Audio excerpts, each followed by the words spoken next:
Asambleísta por la provincia de Tungurahua, Lira Villalba.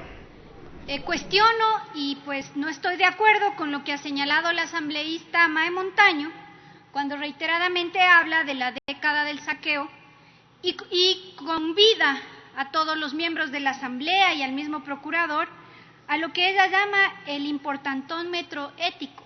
Yo le conmino a que aplique el importantómetro ético para tener la dignidad y la honradez de reconocer que nuestro país avanzó y avanzó mucho en esa década a la que usted llama del saqueo. Quisiera señalar con puntualidad que es un error que se diga que este es el procurador de esa década cuando lo que se está tratando, o este es el juicio político al procurador de esa década cuando lo que se está tratando aquí son los incumplimientos surtidos en el tiempo de gobierno de Lenín Moreno Garcés. Ambas recomendaciones de la Comisión de Fiscalización respecto al juicio político, ambas pruebas que fueron valorados en relación a la temporalidad tienen que ver con este periodo de gobierno. Y ahora el procurador o ex procurador está metido en líos por convertirse en mandadero del gobierno y ahora se los voy a demostrar. Es preciso decirles y aprovechar este tiempo, señores asambleístas, para hacer una referencia de algo que está pasando y es recurrente y nadie dice nada en esta asamblea. Algo que nos llama poderosamente la atención. En este juicio político parece que hubo cierta falta de voluntad política o aparente falta de voluntad política porque tiene la suerte de haber tardado muchísimo tiempo este juicio político. No me van a dejar mentir que este juicio político se presentó el 18 de junio del 2018. El 21 de junio mandan a pedir el informe de la Unidad de Técnica Legislativa. El 6 de septiembre la Unidad de Técnica Legislativa emite el informe. 3 meses se demoraron en emitir el informe para que el CAL envíe a la Comisión de Fiscalización. La Comisión de Fiscalización envía su informe el 19 de noviembre. Señores asambleístas, estamos a 16 de enero recién tratando el informe de este juicio político. Faltan unos días. El 31 de enero perderíamos la posibilidad de enjuiciar políticamente al ex procurador general del Estado. Y esto es un asunto recurrente. Parece que la voluntad política encuentra sus agujeros negros en la Unidad de Técnica Legislativa o donde no están definidos los plazos con puntualidad para ciertos funcionarios. Y les voy a poner algunos ejemplos. El juicio de Ochoa, 3 meses duró y tuvo censura. El juicio de Vaca, 1 mes duró y tuvo censura, con todo el proceso, desde la presentación hasta la censura. El juicio político presentado para Fernanda Espinosa duerme en el sueño de los justos desde el 31 de mayo del 2018. El juicio político presentado contra la judicatura transitoria, que lo presenté desde mi despacho, está desde el 24 de octubre del año anterior esperando que envíe el informe a la Unidad de Técnica Legislativa. Cuidado que estas instancias se conviertan en, insisto, agujeros negros de la voluntad política de fiscalizar con oportunidad y con prontitud en esta asamblea. Era importante señalar este aspecto, pero ahora entremos en el asunto del juicio político como tal. Aquí se han dado varios argumentos. Frente a las acusaciones de la asambleísta Mae Montaño, que han sido 5, la comisión tomó en cuenta 2 de ellas, y 2 de ellas en razón de la temporalidad y de la competencia que en virtud de esa temporalidad tiene esta asamblea. Tomó como referencia la arrogación de funciones y desviación del poder, que hubiera dada una consulta absuelta de forma inconstitucional. Tomó como referencia el incumplimiento de funciones al haber provocado que se abandone la causa, se declare en abandono la causa, la acusación particular más vale en el juicio del Estado que han hecho varios referencia con el tema de Jorge Glass.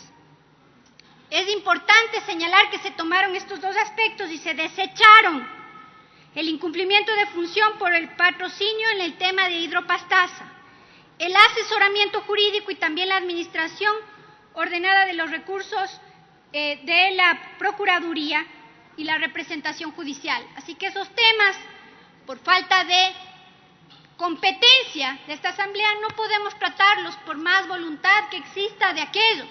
Y no es como dice el asambleísta Mae Montaño, que hay que tomar los antecedentes de esto para poder enjuiciar, porque esto, al igual que la suerte que ocurre en el término penal, no es un juicio por el autor, sino por la causa, por el incumplimiento. Y en ese sentido, vamos a ver a qué hacemos referencia. El procurador, en su defensa, ha señalado o ha cuestionado más bien el debido proceso. Dice que se ha incumplido el debido proceso porque la Comisión de Fiscalización recién en su espacio dijo que era competencia ciertas cosas y otras no, y el CAL no lo hizo. Para la información del procurador, o del ex procurador más bien, eso es un proceso que está contemplado en la ley en el artículo 80 y 81 y da las mismas funciones al CAL y a la Comisión de Fiscalización, es decir, ambos son filtros de la verificación del cumplimiento de los requisitos, así que es un argumento totalmente inválido. El procurador en su defensa, además, habla de lo que precisamente yo quisiera hacer referencia con mucho énfasis, porque yo insistí en la Comisión de Fiscalización que se tome como referencia uno de los incumplimientos que es más que evidente, la absolución de la consulta del Procurador General del Estado frente a las inducidas, malintencionadas consultas hechas por la Presidencia de la República, en ese entonces por Eduardo Mangas, que era el secretario de la Presidencia y que no compareció, dicho sea de paso, a la Comisión de Fiscalización. Le preguntó acerca de cómo se debe aplicar una norma constitucional, pero quieren hacer paso porque la norma está copiada prácticamente en el Código de la Democracia, pero no pone una sola adición a la norma constitucional. Y al hacer referencia a esa normativa, se está atribuyendo funciones de la Corte Constitucional. Que no me vengan con el cuento de que no es así, porque la función que tiene la Procuraduría, dada la sentencia emitida por la Corte Constitucional, la sentencia 002-SAN del 2 de abril del 2009, ordenó expulsar la palabra constitucionales de los artículos 3 y 13 de la Ley Orgánica de la Procuraduría General del Estado. Esto quiere decir que no tenía competencias para absolver esa consulta. ¿Por qué insisto en esto? Y me sorprende que el asambleísta Tello haya retomado la discusión de este tema hoy en el Pleno, porque en la comisión se negó a que nosotros consideremos esta prueba cuando nosotros la propusimos. ¿Por qué? Porque se ven comprometidos en su discurso, porque ¿saben qué? Este incumplimiento de función dio cabida y abrió la puerta para el peor desastre institucional que está viviendo este país, para el rompimiento del Estado de Derecho más flagrante que ha experimentado este país, porque gracias a la absolución de esa consulta permitió que se extendieran los plazos de los miembros del Consejo Nacional Electoral ilegítimamente, ilegalmente, desconociendo inclusive a una vocal que se había posesionado en el pleno de esta asamblea. Eduardo Mangas indujo a error al procurador o le mandó a hacer cosas indebidas y ahora tiene que asumir las consecuencias de sus acciones, porque es clarísimo lo que aquí se ha planteado. Es importante señalar en esta argumentación que el procurador, además, en su defensa dice que no ha habido un pronunciamiento de la Corte, que la Corte, cuando habla de que no puede absolver consultas, se refiere a que aquello que se crea derecho objetivo. Claro que crearon derecho objetivo. Derecho objetivo lo crearon al haber dado derecho de ocupar esos cargos a quienes no debían ocuparlo. Además, La reconsideración dice, no ha sido solicitada ni declarado inconstitucionalidad al respecto. ¿Cómo se va a pedir reconsideración si la facultad de la reconsideración solo la tienen las instituciones que hacen las consultas, las máximas autoridades de las instituciones? Si ellos eran los que le pidieron el favor seguramente al procurador para que haga la fregada que hizo con absolver esta consulta.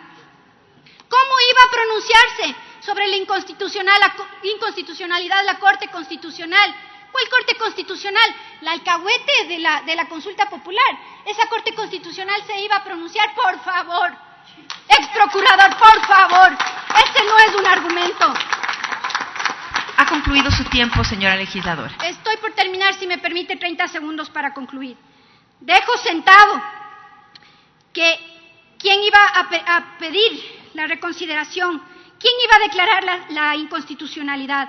Dejo sentado que el procurador, en virtud de este incumplimiento que no ha sido tomado en cuenta como válido por el informe de la comisión, es la más clara evidencia del incumplimiento de funciones, lo que es más, un acto, no delito, de traición a la patria, a los ciudadanos, a la institucionalidad, al Estado de Derecho.